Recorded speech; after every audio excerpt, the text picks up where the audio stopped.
నమస్తే. Pachipala Srinivas, LFLHM retired.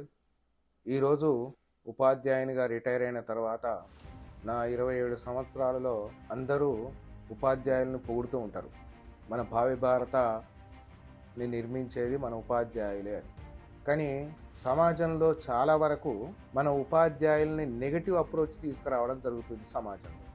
అంటే ఉదాహరణకు ఉపాధ్యాయులు సరిగా బడికి పోవడం లేదు, వేరు సొంత పనులు చూసుకుంటున్నారని, ఉపాధ్యాయుల పిల్లలు ప్రభుత్వ పాఠశాలలో చదవడం లేదని, ఉపాధ్యాయుల యొక్క జీతాలు డిస్ప్లే చేయాలని, ఇవన్నీ ఏ గవర్నమెంట్ ఉద్యోగికి వర్తించవు, ఒక ఉపాధ్యాయునికి వర్తిస్తాయి అనేలా మాట్లాడుతున్నారు. ప్రస్తుతం ఇప్పుడు అతి ముఖ్యమైన విషయం ఏంటంటే టెట్ పరీక్ష.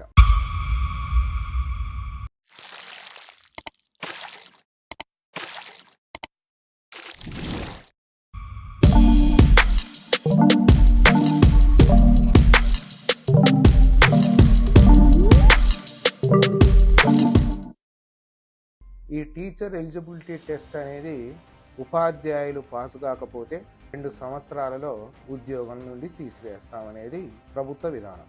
అయితే ఇలాంటి కండిషను ఎగ్జామ్ అనేది ఏ డిపార్ట్మెంట్లోనూ లేదు, కానీ ఓన్లీ ఉపాధ్యాయులకు మాత్రమే ఇది వర్తించేలా చేయడం నిజంగా దురదృష్టకరం. ఈ మధ్యలో సమాజంలో ఒక ఉన్నతమైన వ్యక్తితోని మాట్లాడుతున్న సందర్భంలో అతడు హేళనగా నా ముందు ఒక విషయాన్ని ప్రస్తావించాడు. ఏంటంటే, మీరు పిల్లలకు పరీక్షలు పెట్టేటప్పుడు పిల్లల్ని పరీక్షలంటే భయపడొద్దు కదా, ఎందుకు మీరు పరీక్షలంటే భయపడుతున్నారంటే టెట్కు భయపడుతూ టెట్ను రద్దు చేయాలి, ఉపాధ్యాయులకు వర్తింపజేయకూడదు అని మీరు ఎందుకు ఆర్గ్యుమెంట్ చేస్తున్నారు, ఎందుకు ప్రభుత్వాన్ని ప్రాధేయపడుతున్నారు అని కొంచెం హేళనగా మాట్లాడినట్టు అనిపించింది. నాకు చాలా బాధ వేసింది, తర్వాత కోపం కూడా వచ్చింది, ఆర్గ్యుమెంట్ చేయడం కూడా జరిగింది. అయితే అతనికి నేను చెప్పా, ఏ ప్రభుత్వ ఉపాధ్యాయుడు కూడా ఎలాంటి పరీక్షకు కానీ టెట్ పరీక్ష పాస్ అవ్వడానికి కానీ భయపడే ప్రసక్తే లేదు. వారిచ్చిన 2 సంవత్సరాలలో 100% ఉపాధ్యాయులు టెట్ ఖచ్చితంగా క్వాలిఫై అయ్యి వాళ్ళ సత్తా చూపిస్తారు అని చెప్పడం జరిగింది. అయితే ఉపాధ్యాయులలో అసహనానికి గురవుతుండడం జరుగుతుంది. ఎందుకంటే మన యొక్క అభ్యంతరాలను లెక్క చేయకుండా ప్రభుత్వం ఇలా నిరంకుశ విధానం ద్వారా టెట్ ప్రాసెస్ని ప్రారంభించడం వల్ల మనం అసహనానికి గురవుతున్నాం తప్పితే మనకు పరీక్షలంటే భయం లేదు, పాస్ కావనే దిగులు లేదు. అది నా గట్టి నమ్మకం. ఎందుకంటే పేపర్ 1 59వ సంవత్సరంలో నేను పాస్ అయినాక ఉపాధ్యాయులు ఎవరికి పాస్ కాదు, అందులో డౌటే లేదు.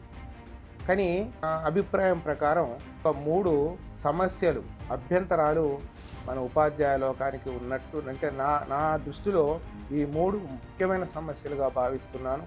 అందులో ఒకటి పరీక్షా విధానం. ఇది చాలా అసంబద్ధంగా అనిపిస్తుంది నాకు.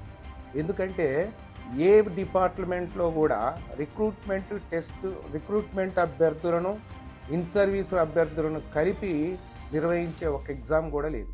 మరి అది ఒక ఉపాధ్యాయులకి ఎందుకు? ఇప్పుడు అనేక వ్యవస్థలలో డిపార్ట్మెంటల్ టెస్టులు పెడుతున్నారు.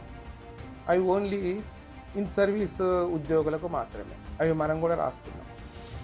కానీ ఈ టెట్ను ఉపాధ్యాయులకు ప్రత్యేకంగా నిర్వహించవలసిన అవసరం ఉండేది. ప్రభుత్వం ఏమంటుంది, లేదు మొత్తం కలిపి ఒకటే టెట్ను మేము పెడుతున్నాం అంటుంది, 2 పేపర్లు ఇవ్వడానికి వీలు లేదు అంటుంది.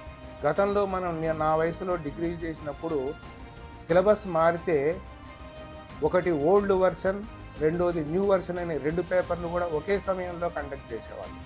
ఓల్డ్ సిలబస్ చదివిన వారికి ఓల్డ్ వర్షన్, న్యూ సిలబస్ చదివిన వారికి న్యూ వర్షన్ పేపర్లు ఇచ్చి ఎగ్జామ్ రాయించేవాళ్ళు. మరి ఇప్పుడు కూడా అలా చేయవచ్చు.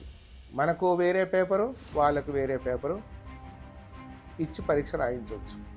మరి ఎందుకు ఇలా అంటే, రెండో అంశం సిలబస్. అసలు అర్థం కాని విషయం ఏంటంటే, ఒక టీచరు అత్యుత్తమంగా 10 నుంచి 20 సంవత్సరాలు ఒక బయాలజికల్ సైన్స్ బోధించే ఉపాధ్యాయునికి మ్యాథ్స్, ఫిజిక్స్ ఎగ్జామ్ పెట్టడం ఏంటి?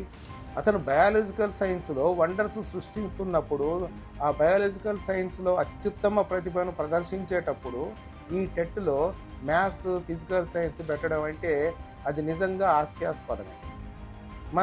అది జిల్లాలో అత్యున్నత ఉద్యోగులు, కలెక్టర్ కానీ, ఎస్పీ గారు, police department superintendent of police కానీ ఒకే యూపీఎస్సీ ఎగ్జామ్ ద్వారా పాస్ అయ్యారు, రిక్రూట్ అయ్యారు. మరి ఇన్ సర్వీస్లో కొంతకాలం తర్వాత కలెక్టర్కి ఎస్పీకి పెట్టి ఫిజికల్ టెస్ట్ పెడితే పాస్ అవుతాడా? అది అసాధ్యం కదా. మరి అక్కడ అలాంటి పరిస్థితి లేనప్పుడు మన దగ్గర మ్యాథ్స్ చెప్పే ఉపాధ్యాయునికి biological science exam, biological science చెప్పే ఉపాధ్యాయునికి మ్యాథ్స్ ఫిజిక్స్ ఎగ్జామ్. ఇది ఎక్కడి పద్ధతి? ఈ సిలబస్ ఖచ్చితంగా ఆక్షేపించదగినది. మ్యాథ్స్ టీచర్ మ్యాథ్స్లో, ఫిజికల్ టీచర్ ఫిజికల్ సైన్స్లో, బయాలజికల్ సైన్స్లో అత్యుత్తమ ప్రదర్శిస్తున్నారు. ఉత్తమ ఫలితాలను తీసుకొస్తున్నారు. ఉత్తమ విద్యార్థులను తయారు చేస్తున్నారు. అప్పుడు ఆ టీచర్లకు ఆ సబ్జెక్ట్లోనే ఎగ్జామ్ పెట్టినట్టయితే ఎలాంటి అసమ్మతి ఉండదు మాకు. తర్వాత ఇంకొక విషయం ఏంటంటే క్వాలిఫై విధానం. ఈ క్వాలిఫై అనేది మామూలుగానైతే ఏది ఉద్యోగార్థులు పోటీ పరీక్షలకు అపియర్ అయ్యే వాళ్ళు వివిధ రిజర్వేషన్ల కారణంగా క్వాలిఫై మార్క్స్లో తేడా ఉండదు. ఎస్సీ ఎస్టీలకు 40% అని, బీసీలకు 50%, జనరల్కి 60% మార్కులని పెడితే అందులో తప్పులేదు. అది ఎంట్రన్స్ ఎగ్జామ్ బీఎస్సీ రాసే వాళ్ళకు క్వాలిఫై ఎగ్జామ్ అయితే సంబంధం లేదు. కానీ ఉపాధ్యాయులు అయిన తర్వాత అతను ఎస్సీ ఉపాధ్యాయుడైనా, ఎస్టీ అయినా, బీసీ అయినా, జనరల్ అయినా అందరూ ఒకే రకమైన ప్రదర్శించాల్సి ఉంటుంది. విద్యార్థుల దగ్గర ఒకే రకమైన ఉత్తమ విద్యా ప్రమాణాలను కలిగి ఉండాల్సి ఉంటుంది. అందరికీ కూడా ఏం చేయాలి? ఒకే రకమైన ఒక కమిటీని వేయండి. ఒకే మార్కులతో, ఒకే పర్సంటేజ్తో క్వాలిఫై అయ్యే విధంగా కూడా మనకు మార్కుల విధానం, క్వాలిఫై విధానాన్ని కూడా పెట్టాల్సిన అవసరం. ఏదేమైనప్పటికీ మన కోరికల కోసం, ఈ నెరవేర్చడం కోసం ఉపాధ్యాయ లోకం కానీ, నాయకులు కానీ పోరాడవలసిందిగా నేను కోరుకుంటున్నాను. Thank you.